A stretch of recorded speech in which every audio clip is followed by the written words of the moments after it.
આજે આપણે બનાવીશું બટેકાના બોલ્સ। તો ચાલો આપણે બનાવીએ। સૌપ્રથમ આપણે બટેકા લઈને તેને બરાબર ધોઈ અને બાફી લેવાના છે।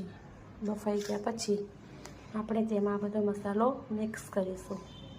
ચાટ મસાલો, ધાણા જીરું, કોર્નફ્લોર, લાલ મરચું પાવડર, ધાણા, હળદર, આદુ મરચાંની પેસ્ટ અને સોજી 1 વાટકી। તો હવે આપણે પહેલાં બટાકાને છોલી લઈશું।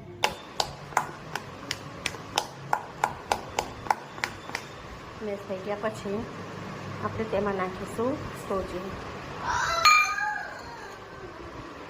કોર્નફ્લોર, ધાણા જીરું પાવડર, ચાટ મસાલો, લાલ મરચું પાવડર ને ધાણા બધું આપણે આમાં મિક્સ કરી લઈશું। થોડીક નાખીશું અદરક મરચાંની પેસ્ટ, આદુ મરચાંની પેસ્ટ। હવે બધું બરાબર મિક્સ કરી લઈશું। સ્વાદ પ્રમાણે મીઠું પણ નાખીશું, થોડોક અદરક લીંબુનો રસ। બધું મિક્સ થઈ ગયા પછી હવે આપણે નાના નાના બોલ્સ બનાવીશું। આ રીતે બોલ્સ તૈયાર થઈ જાય ત્યાર પછી આપણે તેલ ગરમ મૂકીશું।